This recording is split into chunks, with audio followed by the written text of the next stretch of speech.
up, soccer fans? We hope you've got your cups filled with some tea because our cup of tea is ready to share all things WOSO with you. My name is Megan Warner and I'm joined by my co-host, Katie Goodman. How are you doing today? I'm pretty good. How are you? Yeah, I'm good. I've managed to get some tea brewed in what's been a very, very busy day. Oh, wow. But I'm excited to speak WOSO. Yeah. I went the water route because it's really hot here in Texas right now, and unfortunately didn't get a chance to brew the tea like I had been hoping to do. But yeah, I mean, just there's so much going on in the world of soccer right now. It's kind of hard to believe, even from women's soccer to men's soccer to international soccer. It's just so many things happening. It's a good time. It is. It's a great time. We love when Mhm. we have lots of content to cover. And Yeah. today we're going to kick things off with NWSL because NWSL is back. And right now it's the Challenge Cup. So for those who don't know, the NWSL Challenge Cup is basically the first event of the NWSL season. So it's not actually part of the regular season. It's a tournament that's happening before the season goes ahead. And it's the third year that they've done this. They kind of brought it in because of COVID. And it's stuck. So the cup features all 12 teams, but they're divided into three groups of four based on location. And the groups will play each opponent twice. And then the group winners, the three group winners plus the best second place team will go on to play in the semifinals, which will be on May 4th. And then the winners will play in the final on May 7th. So it's an interesting thing to kind of kick off the season with this round robin tournament. Yeah, but what a great idea to really get some engagement and to kind of see what we're working with this season, right? It's kind of like a preview to the regular season. So I'm totally here for it. And, as Megan said, there are three groups of four. So in the East, we have North Carolina Courage, who currently sit atop the table with 8 points, Washington Spirit in second with 6 points, Gotham FC at the third with 5 points, and the Pride in fourth with just 1 point. And then in the Central Group, we have Chicago Red Stars, who are in first place with 7 points, Kansas City, who are in second place, also with 7 points, and Racing Louisville, who are in third with 5 points, and Houston Dash in fourth with 3 points.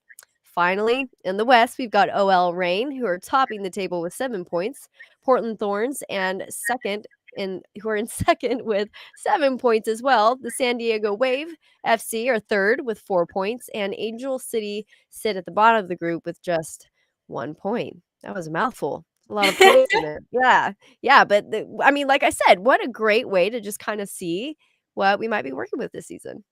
I know it's so good to have everybody back playing, and I know that fans are getting lit up, having stadiums full again, being able to watch some live WOSO once again. So pretty much every single team that you just read out has played full games so far, with the exception of San Diego Wave and OL Reign. So it's been a good 4 games for every team pretty much so far. We've seen the 2 new expansion teams come in and play their first NWSL game, which actually they got to play each other for the first time for their beginning game of the NWSL Oh. season, and they drew 1-1. So, a good first game for both of them. Nobody leaves sad when there's nobody losing. So, Right?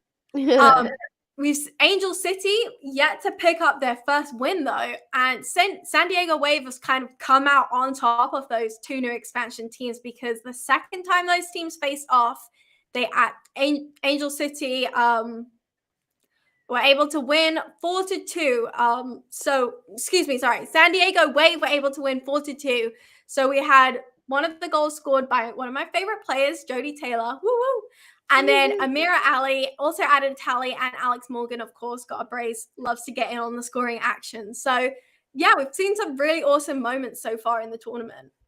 That's great. And then currently, North Carolina Carriage are the only team to reach 8 points with 2 wins, 2 ties, and no losses. That's impressive. And then coming into the tournament, the Courage were not named among the favorites. So that's something, isn't it? Washington Spirit, of course, winning the NWSL championship in November, are the team many are looking to. So the Red Stars have unfinished business as they came up just short in the championship game. And then Thorns are the reigning champions right now, having won the cup last year, as well as the NWSL Shield. So But, with 2 new expansion teams coming into the fold, the KC Current and Racing Louisville having now settled into the NWSL, just with all the coaching changes we've seen, it's kind of really anybody's game at the moment. It, Gotta it love it is. when they throw that in the mix. New teams, new expansions, a ton of new coaches, new players, new shining stars. It's gonna be interesting. It is. It's really going to be interesting. It's like crazy because you kind of try to think like, okay, going into this tournament, who is going to be that team to watch? And like you said, you don't really know because everybody's coming out with these like, well, we've got this, we've got this. Like we've had a year to settle in now. We're totally accustomed to the level. So Right. it's going to be interesting. And we've just had a comment come in. First off, we had Jake's Mood Club. Good Jay, evening. Thanks for joining tonight. We love when you come onto our streams. what's And we up? have had a question come in saying, who is your pick to win the NWSL Championship this year? So not the Mm. Challenge Cup that we're talking about right now, the full championship season. Oh, man. I feel like the easy pick is, like, Washington Spirit, Mhm. right? But, like, I can't help it, like, wanna cheer for my Texas people, like Houston Dash. Like, maybe they're not favored, but I'm just like, I'm such a geographically tied sports fan, and I Yeah, feel like I'm they're the ones who are closest to home, and so I really wanna push for them. I really wanna see them win this thing, and, yes. who knows? Who knows? Yeah, I totally agree. I'm always the person who's like, why do you support that team? Like I like to know what your Right. connection is. And typically if you live there, I'm all for it. I totally understand why you're cheering them. So for Yeah. me, my like NWSL team, although I don't specifically I'm not like a huge fan of one, but I would say my team would be the Pride, who currently sitting on 1 point. It's not been a great start for them. I don't think Right. that we'll be seeing them take the championship this year. And am I kind of feel like I also would go with Washington Spirit, but yeah, it's Yeah. a tough one. It's You know it's anyone's game, and I would also love to see like San Diego Wave just come in and be like, "We're here and we're making some noise on our entrance." Yeah, I think part of me really feels for the Washington Spirit just because it's like all the things they went through and how it was so public and like it'd be great to see them succeed once again, right? Like I really feel for that team. I feel like I've been able to build a relationship just because of all the things that they've been through, but also it feels a little bandwagony of me, Like so that's why I'm like, I don't know, the Dash, they're my homies, I kind of want to see a dark horse come out of the mix too, and like shake things up and make it a little different. So, Yeah, yeah. definitely. Yeah. Like I said, Orlando Pride would be the team that I am rooting for, but how they have started has been disappointing. They are yet to win a game and have only scored 1 goal in the tournament so far. And Mm. to top it all off, Marta has just been placed on the season-ending injury list. So super, super sad No. news.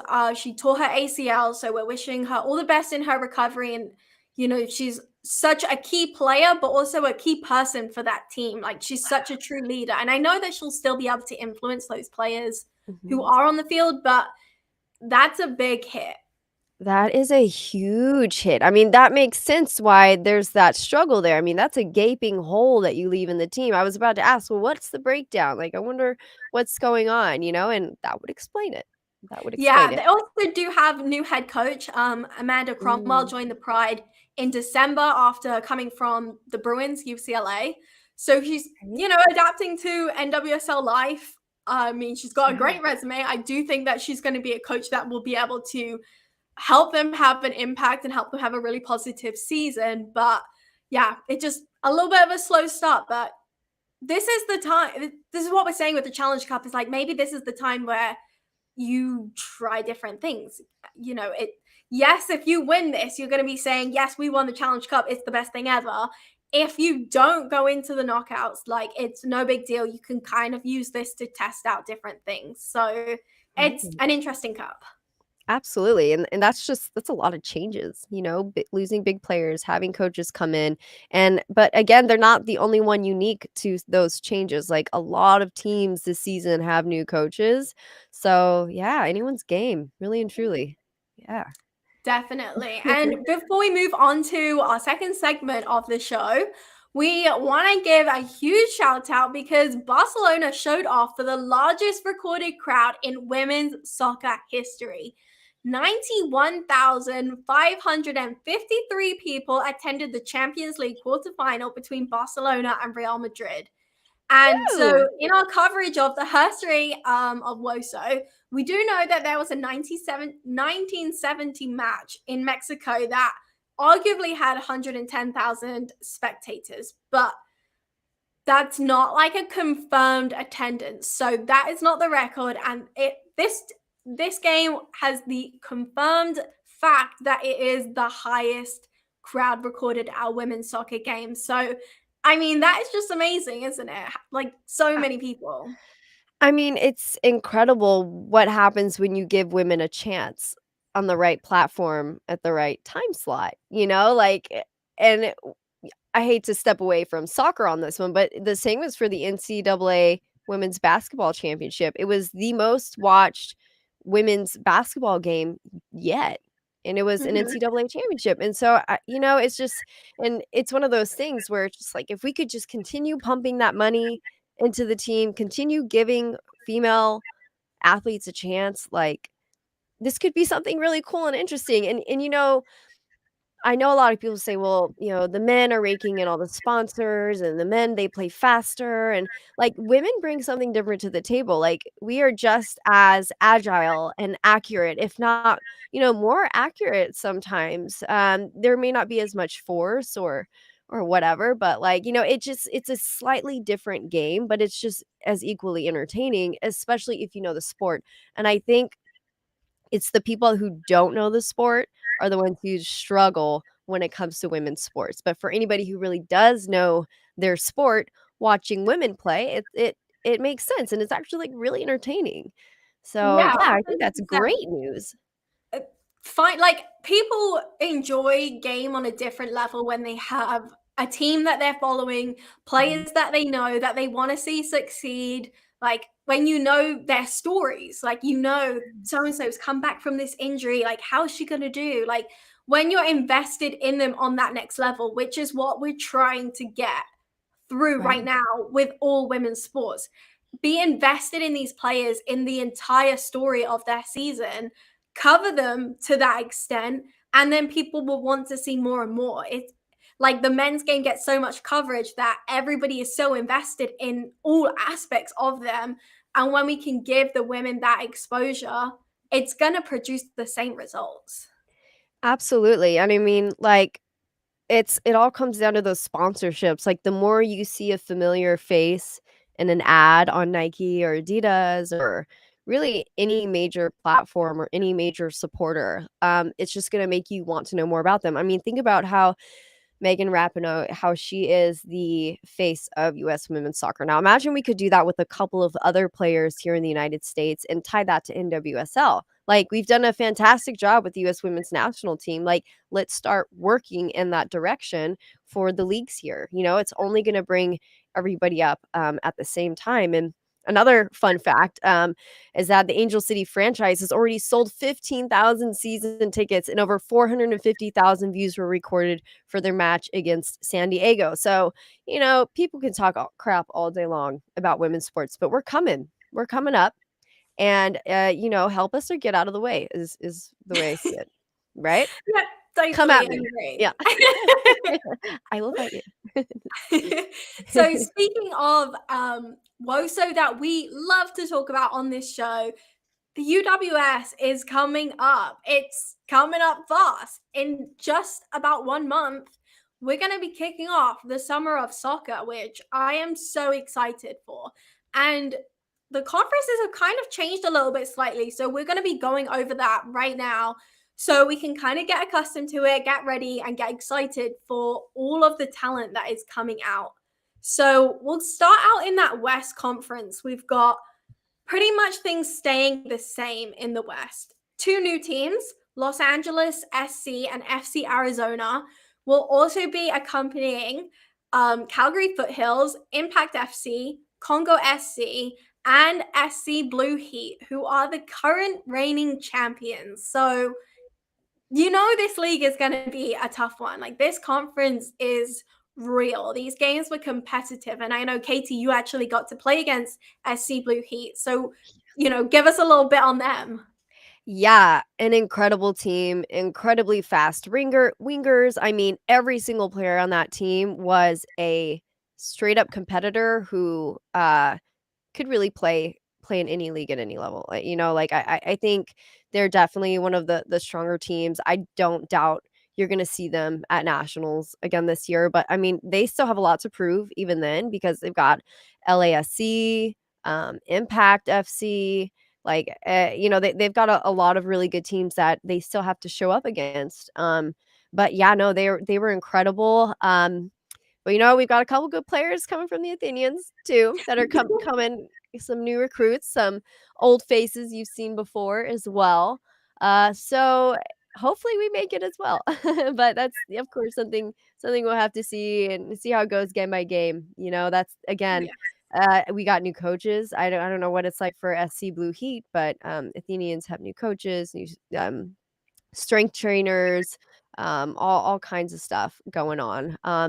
And some other changes also coming up are in the East. So we had a super packed conference with some really great teams. And this year we will have 16 teams in the East, but the conference will be broken down into divisions. So in the East Conference playoff, it'll be held then to determine who goes to nationals. So that's always something I've been really curious about, because last season these poor teams had to play each other so many times and they had this huge packed out schedule and it just wasn't the same in the West or over here in the South. So I think that's a really great thing that they've done, breaking it down and then taking the next step to see who can make it from there into regionals. But we have the Mid Atlantic Division, who will consist of Coppermine United, Keystone FC, Lancaster Inferno, New Jersey Copa FC, and Paisley Athletic FC.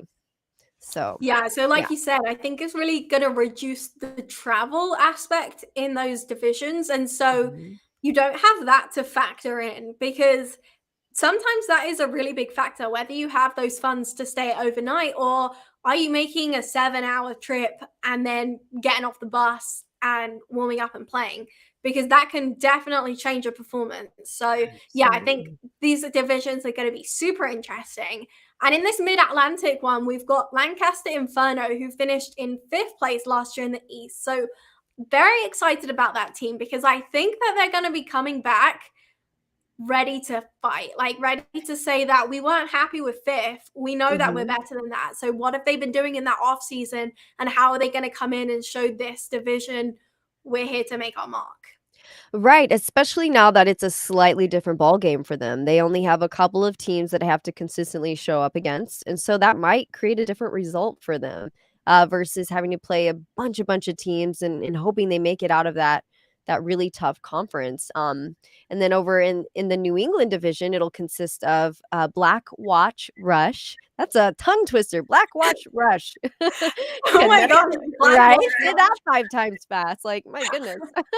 We have Connecticut Fusion, Connecticut Rush, the New England Mutiny, Scorpions SC, and Worcester Smiles. That's a nice one. Smiles. The smiles. Smiles. Yeah. So I think that's gonna be cool too. Yeah, so you've got Scorpions SC in this division who placed 4th last year, and they were competitive. They're going to be looking to improve upon that. And then in this division, you've also got Connecticut Fusion, national runners up in 2021 season. So if anybody's Mhm. putting bets on this division, I will be going with the Fusion. They played a very interesting like run of games last year. They were kind of just bubbling under and then they peaked when they needed to peak. It was like they planned it perfectly with such a crazy jam-packed schedule. They were like, we're just winning the games that we need to win. Nobody was like, wow, this team's legit. Like they weren't winning by huge score lines or anything. They were doing enough, getting through, and then they peaked when they needed to in that playoff final and went all the way to nationals. I mean, that's kind of the name of the game when you have those really huge conferences and you have a ton of games and it takes forever just to get through your conference.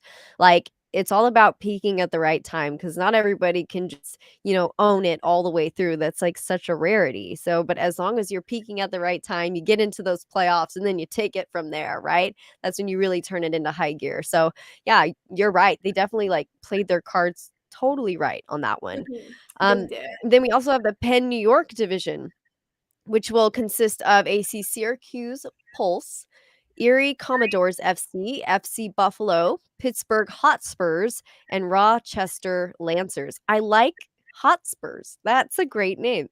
It sounds like a Yeah, cool team. Maybe it's because yeah, of the it's like Spurs. I don't know. I like Hotspurs. yeah, so Tottenham Hotspurs is a team in the Premier League, and they kinda go by Spurs as the There you nickname of go. their team, so That makes sense. we There have we the Spurs go. too. We Mhm, just had a question come in asking, mhm. are United Women's Soccer games televised and how do I watch them in the US? So the games are all available on 11 Sports, which was previously MyCujo. They had a brand change last year. So 11 Sports will stream all of the games. Some of them will have commentary, really high quality stream service there. You can go back and watch them if you missed the game. They'll also break down the games if you just want to watch the highlights after the game. So it's a really, really cool platform if you do want to check out those games. And give us a follow on Twitter, follow UWS Soccer on Twitter, and we'll be promoting all of the games as well. Right. Yeah. But yeah, back to that Penn New York division. Now, my team to watch in this one has to be FC Buffalo. Talk about a team with unfinished business. Now, this was the team in the East Conference that everybody was talking about. And then suddenly Connecticut Fusion came in and beat them in that playoff final by 2 goals, even though Buffalo were that number one seed. So this is a team with unfinished business for sure. And I'm really, really excited to see them come back in. Great setup. I know they've got a men's team as well that they work really well alongside to achieve promoting soccer within that Buffalo community. Yeah, I feel like it's gonna be another one of those really, really strong conferences, like, up with the Western Conference. I think the Penn New York division is gonna be one of those, divisions where you're just gonna see a lot of quality soccer, a lot of great goals of the week. I wouldn't be surprised if a lot comes from there. Um, the final full schedule that has been released is the Heartland division of the Central Conference. So again, we have a conference that is divided into divisions, and then a conference playoff will be held to determine who will punch their ticket to the national championship. So the Central Conference is one of the areas where we have seen the biggest expansion. The conference will now boast 17 teams. The top seed of the Heartland division will face the winner of the Midwest and Great Lakes division playoff to crown a champion from the Central Conference to head to nationals. So, in the Heartland division, we will see Arkansas Comets, Arkansas Wolves, FC Wichita, Gretna Elite Academy, KC Courage, Side FC 92, and Sporting Nebraska. Wow. Yes, this is a big expansion. Wow. 17 teams in this Central Conference. And this Heartland division is one of those bigger divisions as well. And it's Yeah. very interesting to me that Side FC has now moved to the Central Conference. Location wise, that does make sense. They're a team out of Mhm. Tulsa, Oklahoma. So that Mhm. probably does fit in with this Heartland division. Mhm. Um, but last year they were in that Southwest conference and you actually played against them, KT. They finished Yeah. third in that conference behind LSR and the Athenians. So they're a very competitive club. What do you think on Mhm. that? Yeah, they were, like, definitely one of the teams that we really had to watch out for. It was LSR and Side FC. Those were the 2 teams that we just had to beat in order to move on. Definitely our biggest contenders in the conference. So, yeah, Side FC, they're a great team, and we also played them only once and on the road, and even then, they played really well. It wasn't just a total, like, blowout or anything. So I think that they're gonna be another good team to watch, especially now that they have a smaller conference that's hopefully, you know, closer in geography for them. I don't know. I mean, Arkansas to Oklahoma is still not exactly a walk in the park traveling wise. But at least they're not having to come all the way down to South Texas. So Yeah, it's tough in the women's game. You do have to travel. It's a big commitment to play because it's yeah. not like some of these leagues. I know there's a baseball league in my town here, and the teams literally they wouldn't travel more than an hour to play another opponent, and there's like 8 teams or something, like in such a small vicinity. That just would never happen in women's soccer right now. Yeah. And Yeah. so that's just a testimony, I think, to the clubs, the players, like everything that they put into the sport.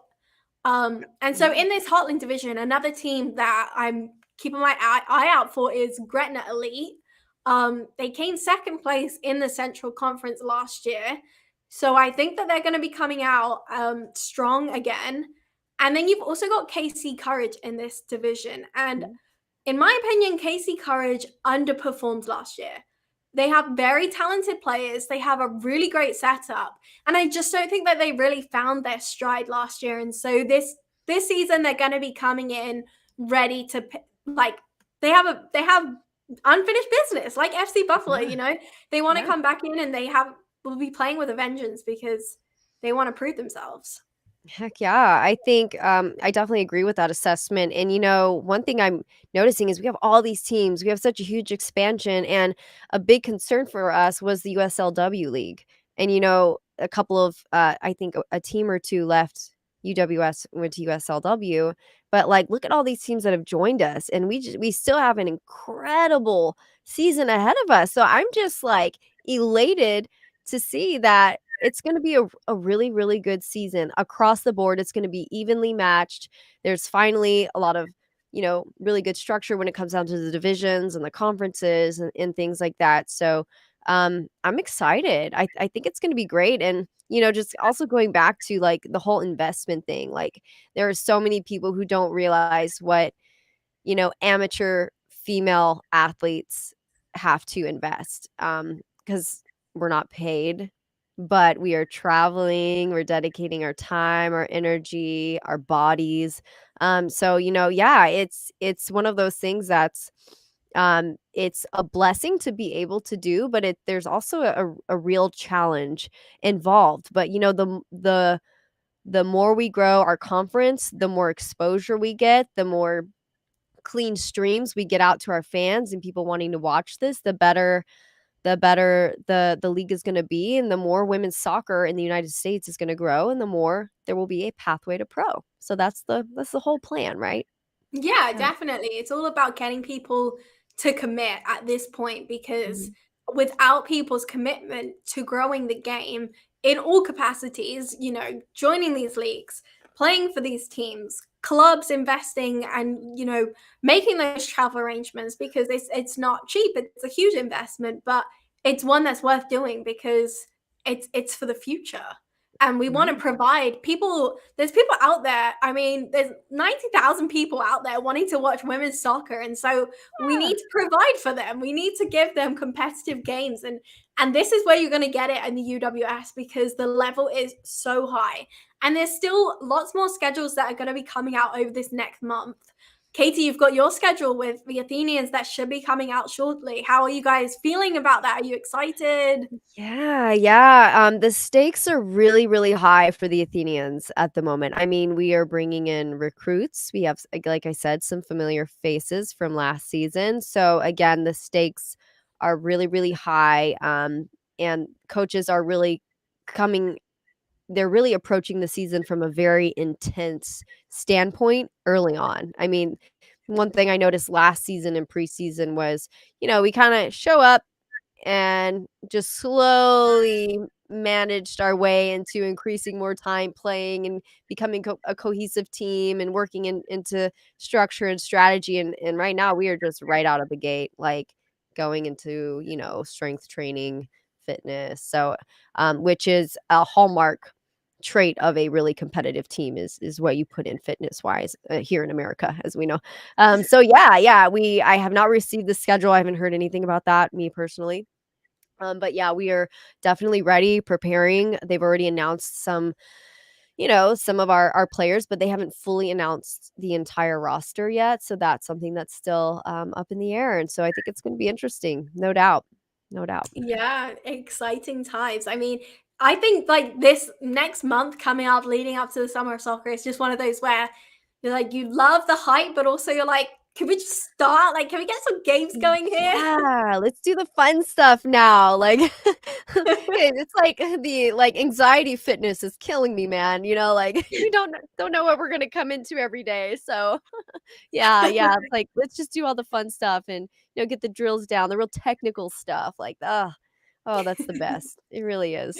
How about you? Are you looking forward to the season? I mean, are you because you're not in the same place anymore, right? You're in a different city So now. Are yeah, you planning to go back and play, or what's yes, the game yes. plan? So I'm in Okay. Kansas right now, and the plan will then be in May to travel down to Florida and join up with Unity. Is my plan. Yay. So yeah, I think they're going to be competing again in the UWS two, which is the partner league with UWS. Mhm.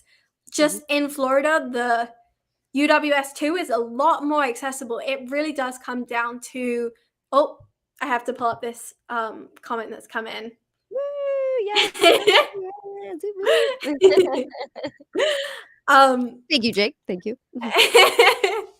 so yeah, just like travel wise and like funding wise, the UWS two division in Florida sees us travel all the way to the top, like to Jacksonville, top of Florida, like North Florida, and then all the way down to the south, Miami, which is like 3 hours either side, and that's like a decent amount of travel. If we were to go Yeah. up into UWS, we would be traveling to Louisiana, Alabama, Georgia, and then the panhandle of Florida. So that would make it like more like 9 to 13-hour trips for those Yeah. road games, which Yeah. just at the moment is not viable. Yeah.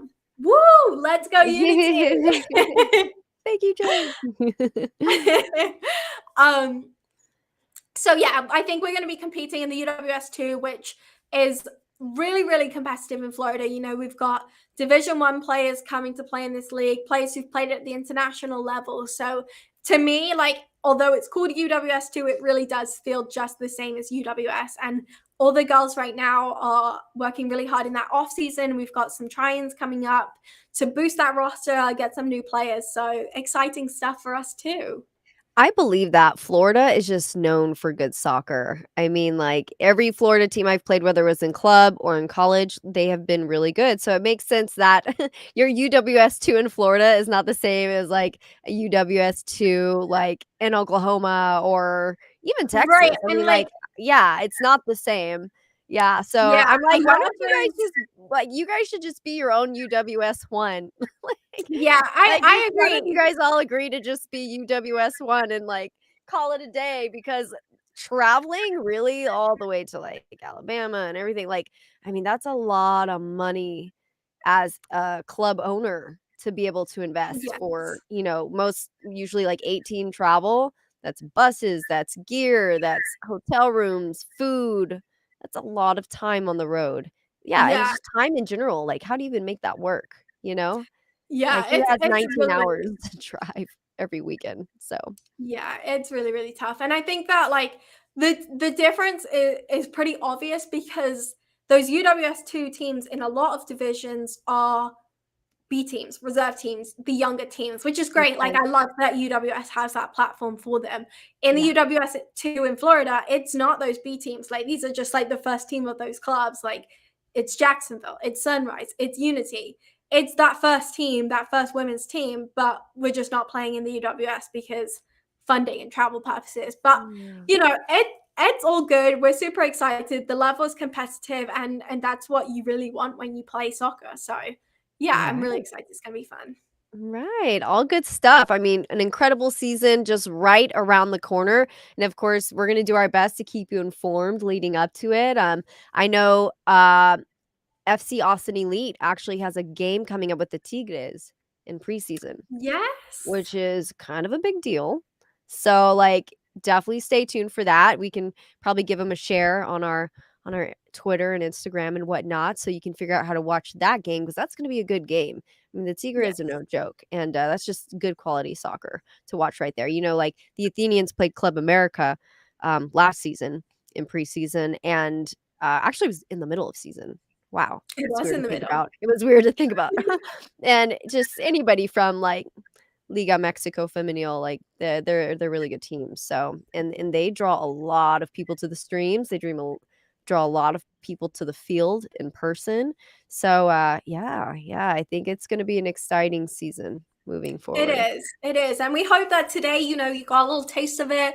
You can understand those schedules and those conferences a little bit better because we know it's changed slightly from last year. But the main thing is it's going to be competitive soccer, and there's going to be that national championship, which is something that I love about the UWS, because not many of these summer teams will have an end big cup that people are working towards. So I really, really love that. Jake just said that he's definitely going to be trying to make it to San Antonio for a game. So that will be awesome. Yes, come through. We'll get you some Athenians gear. I think you're probably like our number one supporter. So we're gonna have to hook you up on some level. Yes. So thank you so much for joining us. Thank you for all of your comments. We really appreciate everybody who's tuned in. Don't forget to subscribe to our YouTube channel down there. Follow us on Twitter, and we'll bring you all the latest and greatest in WOSO. Thanks for joining us, guys. Bye. Bye.